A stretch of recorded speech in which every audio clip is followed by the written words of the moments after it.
জোটবদ্ধ ইসলামী দল হবে আগামী দিনের প্রধান রাজনৈতিক শক্তি, বললেন চরমোনাই পীর। বাংলাদেশে পিআর সিস্টেমে নির্বাচন সম্ভব নয়, মন্তব্য সালাউদ্দিনের। সরকারি চাকরি থেকে অপসারণের পরিবর্তে যুক্ত হচ্ছে বাধ্যতামূলক অবসর। ইসলামী আন্দোলনের সমাবেশে যোগ দিতে যাওয়ার পথে দুর্ঘটনায় যশোরের 5 জনের মৃত্যু। যশোর জেলা বিএনপির সদস্য নবায়ন ও নতুন সদস্য সংগ্রহ কর্মসূচির উদ্বোধন। এবার থাইল্যান্ডের প্রধানমন্ত্রীর পদত্যাগ দাবিতে বিক্ষোভ শুরু। দর্শক, গ্রামের কাগজের নিউজ ওয়ার্ল্ডের রাতের আয়োজনে আপনাদেরকে স্বাগত জানাচ্ছি আমি স্বপ্না দেবনাথ। শুরুতেই শুনেছেন প্রধান শিরোনাম। চলুন এবং বিস্তারিততে যাওয়া যাক। তার আগে আপডেট খবর পেতে আমাদের ইউটিউব চ্যানেল সাবস্ক্রাইব করুন এবং গ্রামের কাগজের ওয়েবসাইট ভিজিট করুন। ইসলামপন্থীদের ঐক্যের ব্যাপারে গণ আকাঙ্ক্ষা তৈরি হয়েছে বলে মন্তব্য করে ইসলামী আন্দোলন বাংলাদেশের আমির ও চরমোনাই পীর মুফতি সৈয়দ মোহাম্মদ রেজাউল করিম বলেছেন, জোটবদ্ধ ইসলামী দল হবে আগামী দিনের প্রধান রাজনৈতিক শক্তি। আজ বিকেলে রাজধানীর ঐতিহাসিক সোহরাওয়ার্দী উদ্যানে ইসলামী আন্দোলন বাংলাদেশ আয়োজিত মহাসমাবেশের সভাপতির বক্তব্যে তিনি কথা বলেন। আগামী নির্বাচনে ইসলামী দলগুলোর পাশাপাশি দেশপ্রেমিক বিভিন্ন দল নিয়ে ঐক্য গড়ার প্রক্রিয়া চলছে জানিয়ে চরমোনাই পীর বলেন, এই ঐক্য গড়তে পারলে আগামী দিনে আমাদের হাতেই আসবে রাষ্ট্র ক্ষমতা। তিনি আক্ষেপ করে বলেন, আমরা বারবার রক্ত দিয়েছি কিন্তু সফলতা পাইনি, কারণ আমরা প্রতিবারই নেতা ও নীতি বাছাই করতে ভুল করেছি। আমরা 54 বছরে অনেক দলকে দেশ শাসন করতে দেখেছি, কিন্তু ইসলামী দলগুলোকে এখনো ক্ষমতায় নিতে পারি নাই। এবার ইসলামপন্থীদের ঐক্যের ব্যাপারে গণপ্রত্যাশা তৈরি হয়েছে। তিনি আরো বলেন, আগামী নির্বাচনে পিআর পদ্ধতিতে নির্বাচন দিতে হবে। যে যত শতাংশ ভোট পাবে তাদের তত শতাংশ প্রতিনিধিত্ব থাকবে। এটা এখন জনগণের দাবি, অধিকাংশ রাজনৈতিক দলের দাবি। এ সময় তিনি বিএনপিকেও পিআর সিস্টেমে নির্বাচনে আসা উচিত বলে মত দেন। বাংলাদেশের প্রেক্ষাপটে পিআর বা আনুপাতিক প্রতিনিধিত্ব পদ্ধতিতে নির্বাচন সম্ভব নয় বলে মন্তব্য করেছেন বিএনপির স্থায়ী কমিটির সদস্য সালাউদ্দিন আহমেদ। আজ রাজধানীর সেগুনবাগিচায় আন্তর্জাতিক মাতৃভাষা ইনস্টিটিউটে যুদ্ধের ময়দান থেকে রাষ্ট্রের প্রধান জিয়াউর রহমান স্মারক প্রকাশনা ও আর্কাইভ উন্মোচন অনুষ্ঠান শেষে সাংবাদিকদের এক প্রশ্নের জবাবে তিনি কথা বলেন।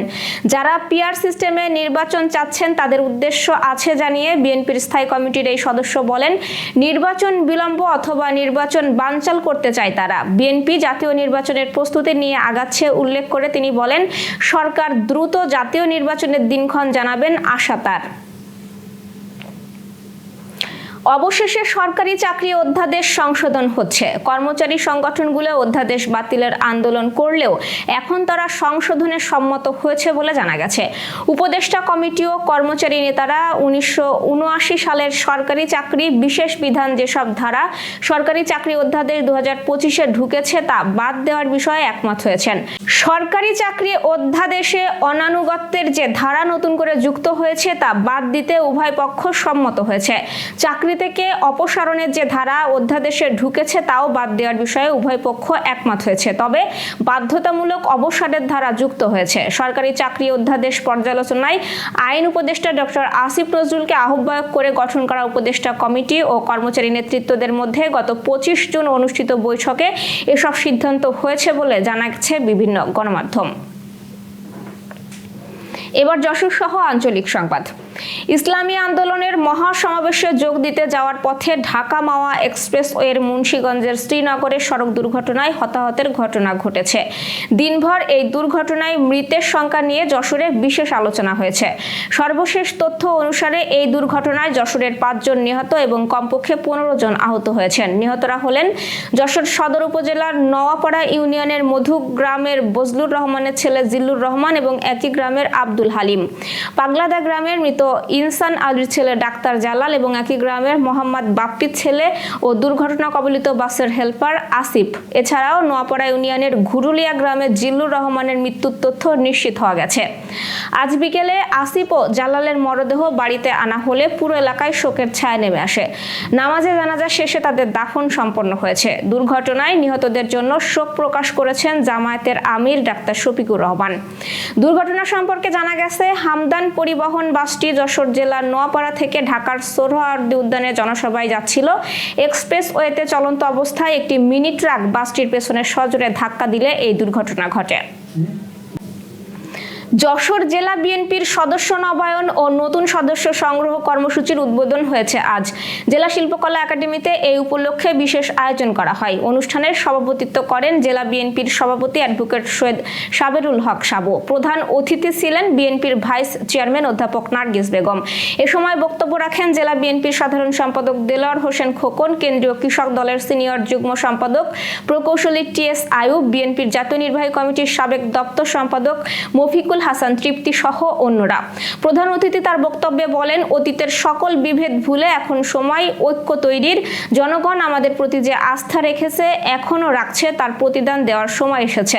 বিগত দিনের মতো জনগণের সকল সুখ দুঃখের সাথী হতে হবে।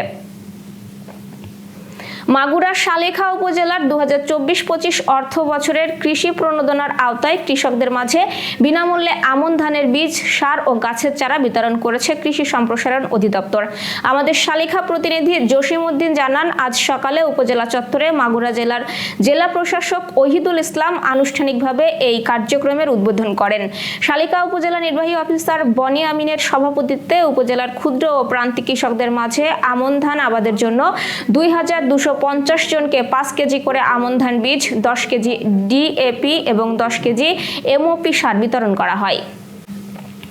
বাগেরহাটের মোরেলগঞ্জে দীর্ঘ 4 যুগ পরে খাউলিয়া ইউনিয়ন বিএনপির সম্মেলন অনুষ্ঠিত হয়েছে।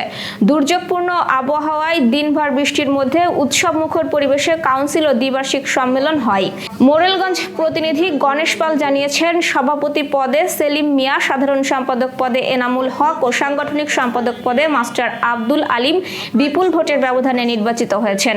এসপি রাশিদিয়া মাধ্যমিক বিদ্যালয় কক্ষে ইউনিয়ন বিএনপির আয়োজনে দ্বিবার্ষিক এই সম্মেলনে উপজেলা বিএনপির সভাপতি শহীদুল হক বাবুলের সভাপতিত্বে প্রধান অতিথির বক্তৃতা করেন জেলা বিএনপির যুগ্ম আহ্বায়ক, বাগেরহাট 4 আসনের মনিটরিং টিমের সদস্য খাদেম নিয়ামুল নাসির আলাপ। বিশেষ অতিথি ছিলেন কাউন্সিল পরিচালনা মনিটরিং কমিটির সদস্য জেলা বিএনপির নেতা সর্দার ওহিদুল ইসলাম পল্টু। যশোরে বেসরকারি উন্নয়ন সংস্থা বাঁচতে শেখার উদ্যোগে প্রতিবন্ধীর প্রাথমিক শনাক্তকরণ এবং প্রাথমিক হস্তক্ষেপ বিষয়ে প্রশিক্ষণ হয়েছে। আজ দিনব্যাপী এই প্রশিক্ষণ হয়। সিবিআর এর সকল ক্ষেত্রে প্রতিবন্ধী শিশু ও যুবক যুবতীদের অর্থপূর্ণ অংশগ্রহণ এবং অন্তর্ভুক্তি শীর্ষক প্রকল্পের আওতায় কমিউনিটি স্বাস্থ্যকর্মীদের নিয়ে এই প্রশিক্ষণ হয়। লিলিয়ান ফান্ডস নেদারল্যান্ডের অর্থায়নে এবং centre for disability in development CDD এর সহযোগিতায় এই প্রশিক্ষণে অংশ নেন বিভিন্ন সরকারি বেসরকারি সংস্থা প্রতিনিধিবৃন্দ। Renaissance hospital and diagnostic centre.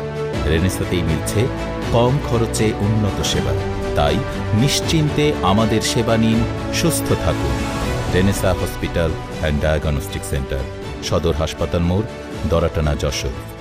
দর্শক, শেষ করব আন্তর্জাতিক সংবাদ দিয়ে। এশিয়ার দেশ থাইল্যান্ডের প্রধানমন্ত্রী পয়েন্ট্রাং সেনওয়াত্রার পদত্যাগের দাবিতে বিক্ষোভ শুরু হয়েছে। রাজধানী ব্যাংককে শত শত বিক্ষোভকারী জড়ো হয়ে প্রধান সড়ক অবরোধ করেন। তারা দাবি করেছেন, প্রধানমন্ত্রী পদত্যাগের দাবি আদায় হওয়া না পর্যন্ত তারা আন্দোলন অব্যাহত রাখবেন। কম্বোডিয়ার সাবেক প্রধানমন্ত্রী হুন সেনের সাথে ফাঁস হওয়া ফোনালাপের ঘটনায় ক্রমবর্ধমান ক্ষোভ এই বিক্ষোভ উস্কে দেয়। শনিবার বিক্ষোভকারীরা রাস্তায় নেমে আসেন। তারা 15 জুনের একটি কথোপকথনের ক্ষুব্ধ।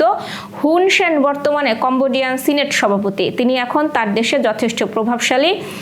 ইংল্যান্ডের অন্য পক্ষের কথা না শোনার জন্য হুনকে অনুরোধ করেছেন বলে অভিযোগ প্রধানমন্ত্রীর বিরুদ্ধে। তাদের কথোপকথনে একজন সেনা কমান্ডারেরও নাম উঠে আসে। দর্শক, এই ছিল আজকের রাতের আয়োজন। এরপর সকাল 8টার খবর দেখার আমন্ত্রণ জানাচ্ছি। সেই সাথে করোনা প্রতিরোধে স্বাস্থ্যবিধি মেনে চলুন, সতর্ক হন ডেঙ্গু প্রতিরোধেও। শুভরাত্রি।